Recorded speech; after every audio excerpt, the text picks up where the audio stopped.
All right. Good morning, everyone. We are live, fresh off BP Con. We got Justin Cambra here. So, are you still in Vegas, or what's the deal? Yeah, I'm over here in the Rio. I got a comp stay, so I've been here the last 3 days. Nice, nice. So, let's dig into it because I know I believe you have a flight to catch, possibly. So, give us a recap of what you thought about the BP Con event, and you also went to Thatch's event a few weeks ago, I believe, and maybe you can wrap all that into one. But let me just quickly, was that your first Bigger Pockets conference you've been to? I think it's actually, I was trying to recount all the ones I've been to. I think it's number five.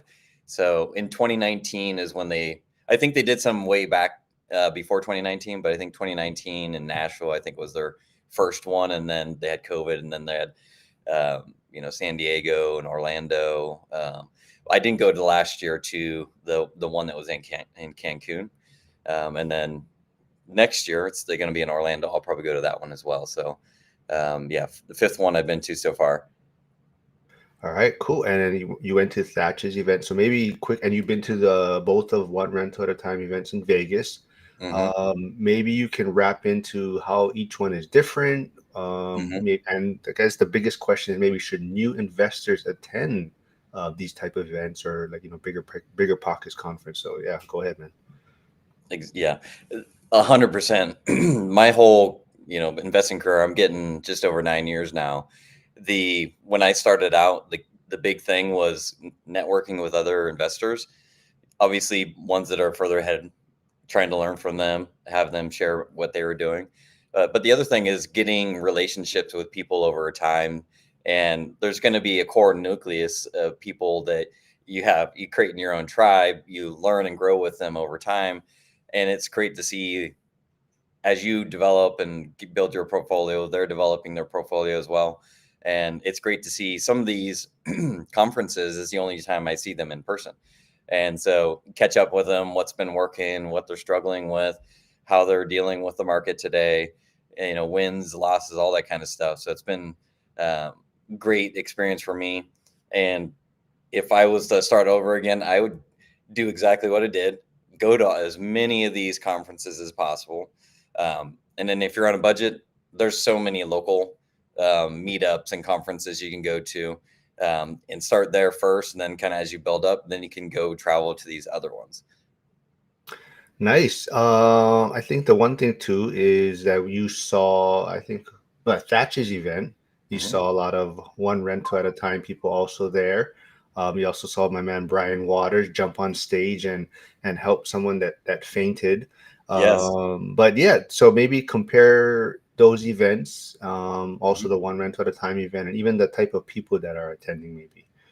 Yeah. The longer and more of these I go to, there's different avatars for each one of them, and then they start kind of blending in together because there's definitely people that I see at all three of them, as I'm going to more and more of these. And um, I would, if I was to kind of categorize each one, starting with the one rental at a time community. I think he's had two of them now, I think, and that's a great tribe of doers.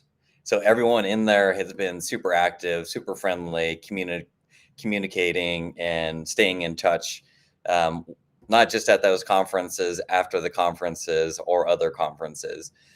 So I like that community more, very go giver mentality. So I love that. And then we have the Thatch when that event was called the big event.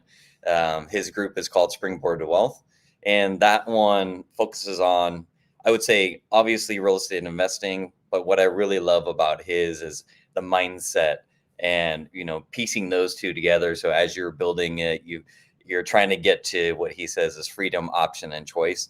And how do you generate the money, then to buy the investments, and then how you build that portfolio at the whole time having a good mindset to help get you there, because you know it takes a long time to get to financial freedom. And so he helps you process how you got to be thinking and being positive to get there. And then the bigger pockets one, that one is, I would say, it's the broadest one. It kind of really has been for everybody, but I think coming to this conference is seeing a shift of more focused on, call it, the small and mighty, as Coach Carson would say. The Call it 0 to 5 properties. The more the beginner, kind of back to their core. If I was thinking back a couple years back, the podcasts and the meetups and the conferences were about bigger, bigger, bigger, bigger in scale, and how many units you got and all that kind of stuff. But this year it's talking about, you know how are the smaller investors doing it. And then there's one, I ended up missing. It was conflicting with another one that was talking about basically when is enough, which is a great topic, because you don't need to build up and go massive portfolio. Because like Dion and Michael, they're perfectly content. Are they going to continue to buy? Yes, but they're not actively trying to build and stack to create more work.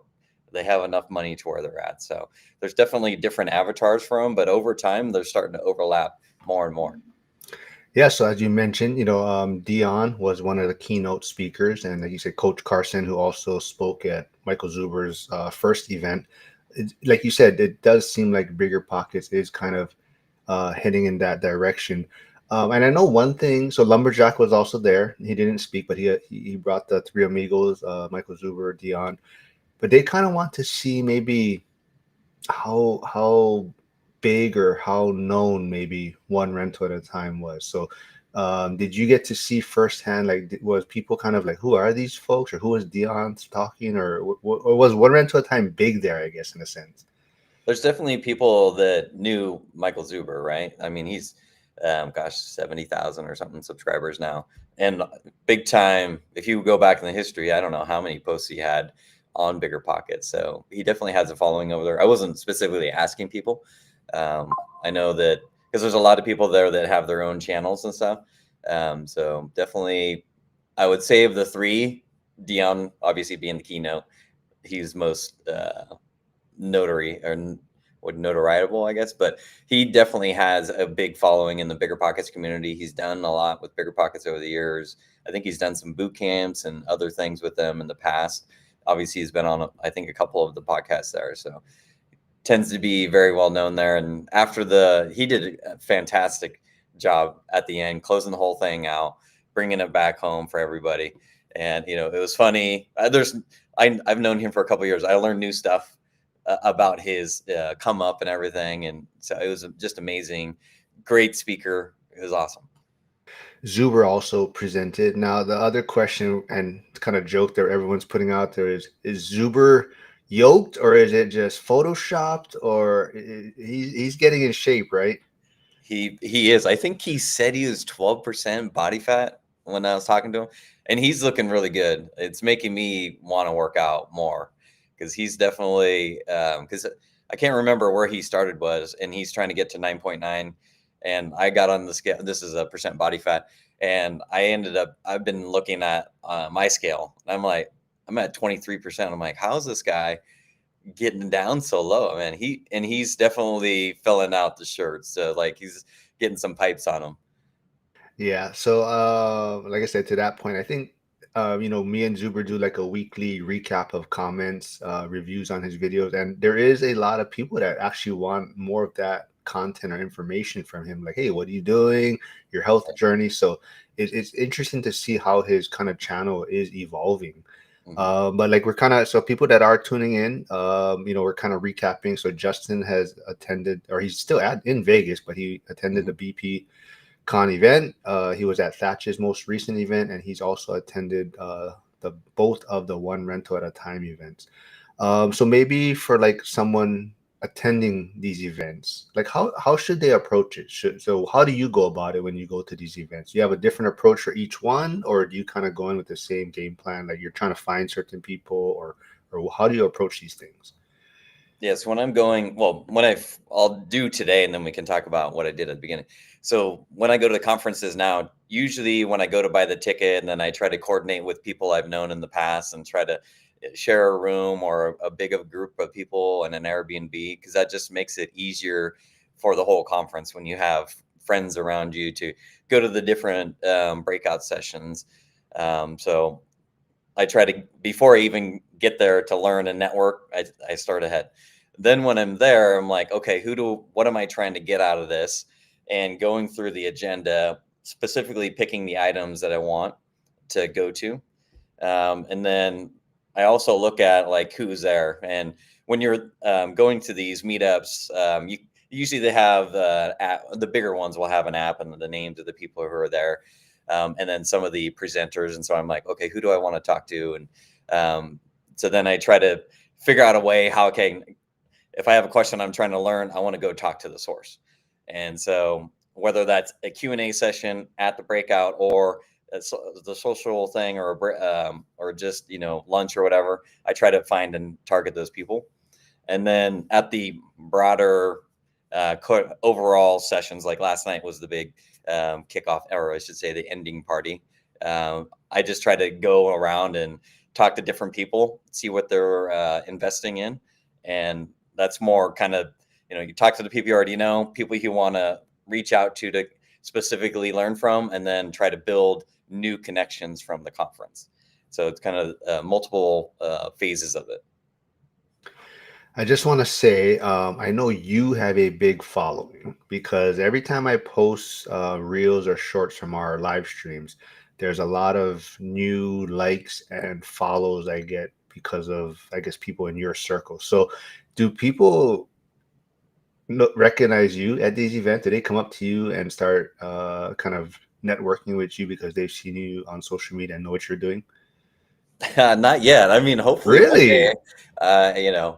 For it's interesting to see because I know that so I saw um, Christian Osgood from Multifamily Strategy, and you got Matt the Lumberjack, you got Zuber and Dion, and like Coach Carson, and obviously all the bigger pockets that are hosts and all that kind of stuff.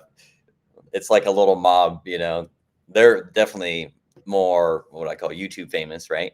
For me, no, not yet. Uh, Someday I hope to get there as I build up my channel. I'm surprised. Like I said, I noticed. So when I put out those shorts and reels, there's definitely a big uptick in like likes and follows because of your reel and shorts. I know you have a big following on like Instagram and whatnot. So I have put Justin's Instagram pages in the chat. I'll put it again. So go follow him, and he's doing a lot of cool stuff out there. And maybe you'll be on stage, Bigger Pockets, soon. But I hope so. from your takeaway from the event, was there any presentation that really stuck out to you? I liked there's one basically it was life after FI, like how they're investing and managing their portfolio after financial independence. So on it was Scott Trench, Craig Curlop, Coach Carson, and Dion. So it's talking about their investment portfolio and how what they're doing today. And it was interesting to see like some have really decreased the leverage, and then it's kind of like their different strategies. So like Coach Carson, I want to say was like 15-ish, 20% levered, and then Dion, I think, was around 50% somewhere in there. And then Craig is the youngest guy by far, and he's building and expanding. I think he was like 70 or 80%. So it's interesting to learn their different strategies now after they're gone out. Some are still kind of trying to build, and looking at Coach Carson and how he was building up his, he definitely has a portfolio, but now he's focused on building up the YouTube channel. And he was sharing with me last night, like how he's been building it up, and how long it's taken him to get there. And it's all about just pumping out the volume. So that was one. And then there's one at the end that was talking about systemizing things. And one comment was Tony J. Robinson was saying, you shouldn't be doing the same thing over again. Fix it one time, document it, process it to where you're not always triaging everything. So, and then he was on stage with another lady, I'm forgetting her name, but the creator of Wire, Women in Real Estate Investing. She was talking about just very simple stuff, but it's more stuff that I need to do, like back to the basics, having all your everything documented, creating SOPs, storing it into the cloud. And I've been transitioning to that. So I just got a new laptop. So instead of moving stuff from the old laptop to the new laptop, I've been shifting everything to the cloud over the last like 2 weeks. And simple things like that, having everything organized, it makes your life easier, because I've been scrappy literally the whole time I've been an investor. And really this last year, it's like trying to restructure things to make, the life a little bit, in my mind, I'm calling it less is more, simplifying things so that I can focus on the important things, but still enjoy life at the same time. And Coach Carson called it pruning his portfolio. So conceptually, I've been doing the same thing. So as I'm pruning and keeping the assets I want, it's also marrying that up with the systems and structure to make things easier.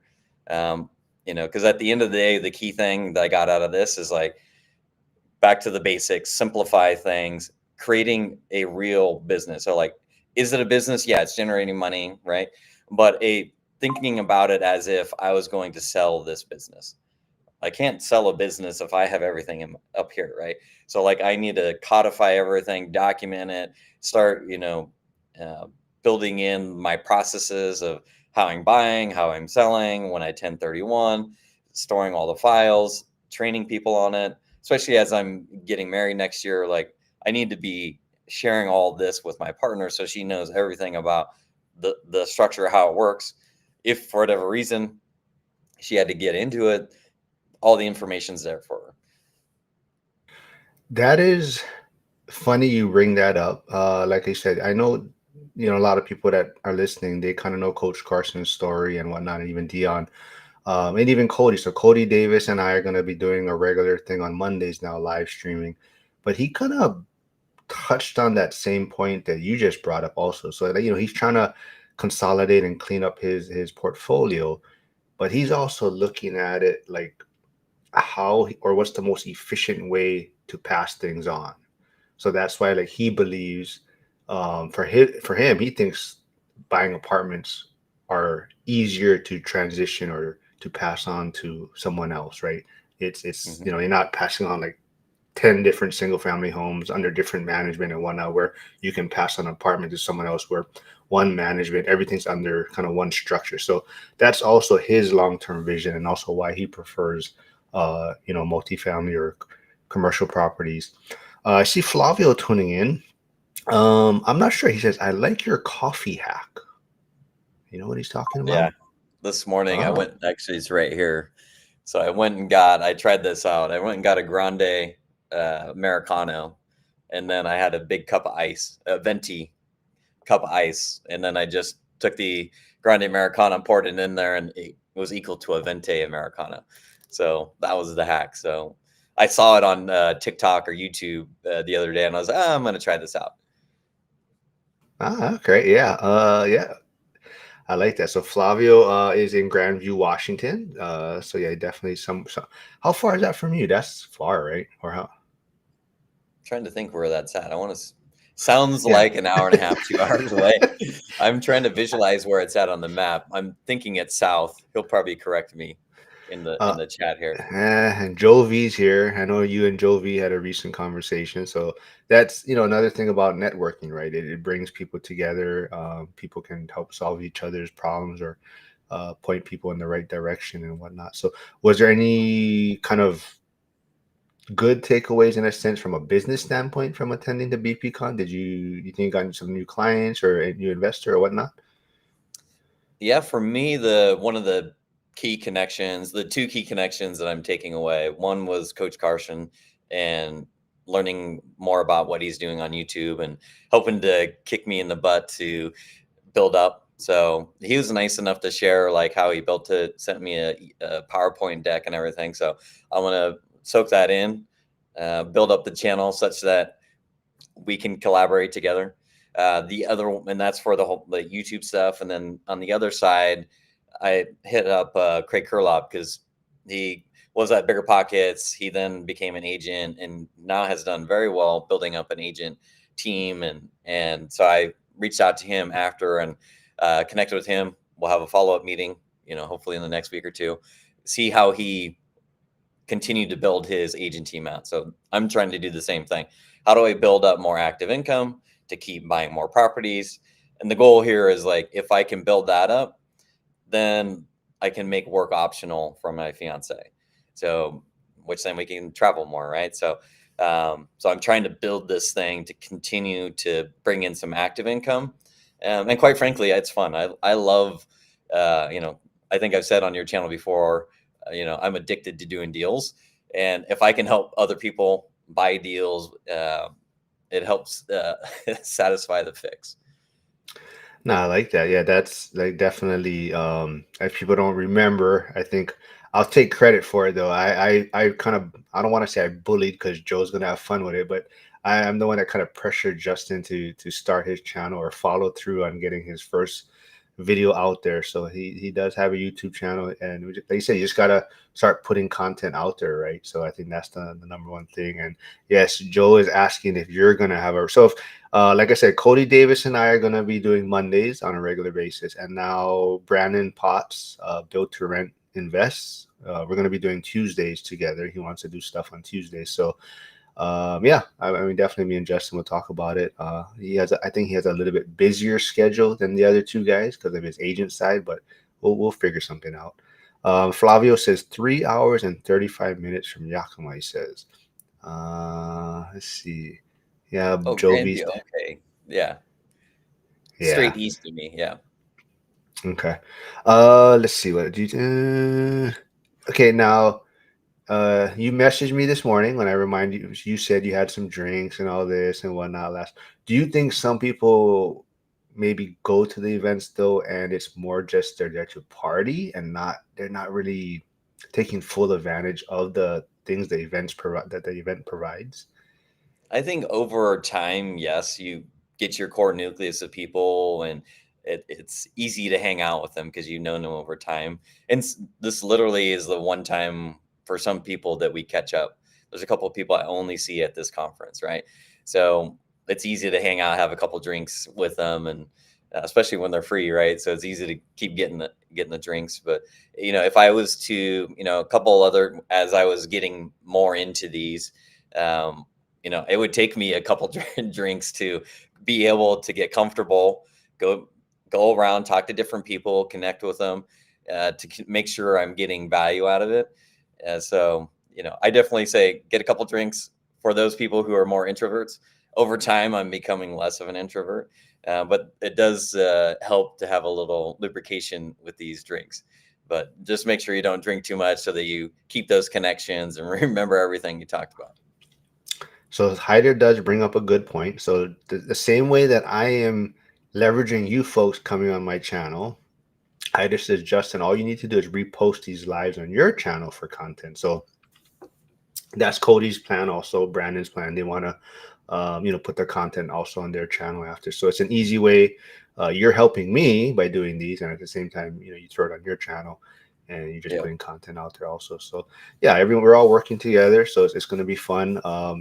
I am definitely looking for the one rental at a time. I was actually thinking of trying to make it to this bigger pocket one, but it's fall break and my son's off, so I couldn't make it. But Mhm. it would have been fun. But I know you saw Jen and Kenny also at Thatcher's event, and I Right. think she mentioned there's different courses that Mhm. Thatch provides at different price points, and she's trying. She's in another call. I know she's in the school call right now, the Yep. ladies of ORAT call. But I think she was kind of wondering like what what does each level provide in a sense, or what does each course? Because I think it's like 4,000, 8,000, something like that, or the prices.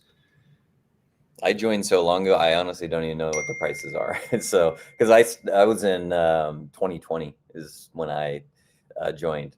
So obviously, way different pricing then, and he was building it up, right? But from what I understand, there's two tiers. There's um, the general membership, and then there's what's called the inner circle. Obviously, there's a huge jump from the general to the inner circle because inner circle, you're one on one effectively with that once a week, and I was in that for 2 years, and it's a large dollar amount. But if you're trying to rapidly grow your investment portfolio, that's the way to go because you there's a guy that's gosh 100+ million right of real estate. If you want to go fast, you got to rip off and duplicate from other people on how they did it. And so if she's thinking about doing that and they've got the money to do it, it's perfect because it's fertile soil, and then if you have the money to water the seeds, that's a perfect environment for you. But if you're a person who's not very active, you're not going to get your money out of it. It all comes down to, it doesn't matter if it's Stats's course or any, Pace has a course. All these come down to how much you're being proactive and working with it.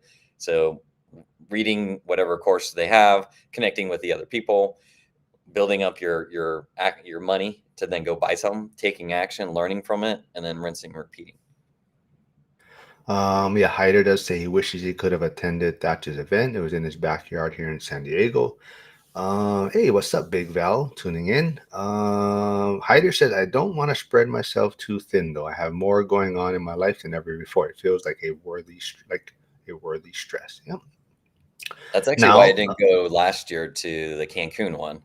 I just had so many like back-to-back trips, and I was like, it's probably better if I stay home and take 1 week off, right? Because I'm actually right now in this like 10 out of 12 weeks, I'm doing trips every week, some small, 3 to 4 days. And then like next week, I'm going on a 3 week Europe vacation. So, it starts stacking up and trying to continue to grow the agent business, but while, living the FI life, it can be challenging. damn, man. What was that? I lost. Oh, you kind of touched on it earlier. So I think you met. So I know I'm not sure if both years, but the ORAD event in Vegas, you do Airbnbs, right? With Millennial Mike and Dion folks.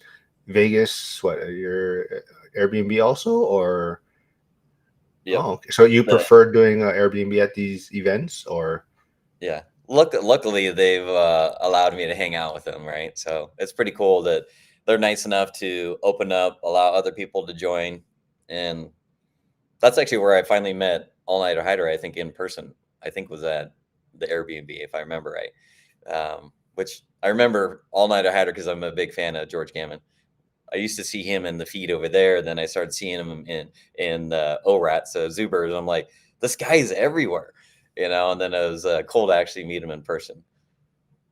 yeah? Bill all fired up says, yeah, my W-2 get in the way of going on trips.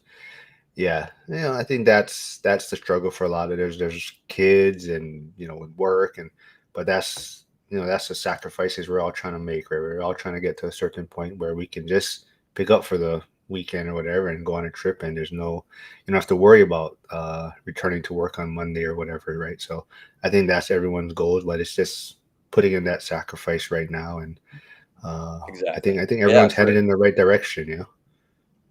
it takes 5 to 10 years to really hammer down, because like unless you win the lottery, you're you have to build the money somehow, right?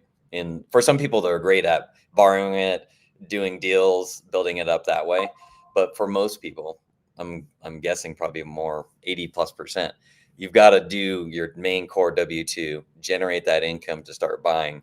And really, and this is part of Dion's talk yesterday, is you're not nothing's getting rich quick, right? So it's more like a getting rich guarantee by doing it over time. And so you got to hammer down, because it's almost like a blur. When I was building mine, I forget. I don't even know how I got to 45 properties. When I was at the peak, and I was just so heads down, focused on building it up, that you just sort of like, what's the next one? What's the next one? What's the next one? And if you can build it up while keeping your costs low, that's the way to aggressively build that portfolio.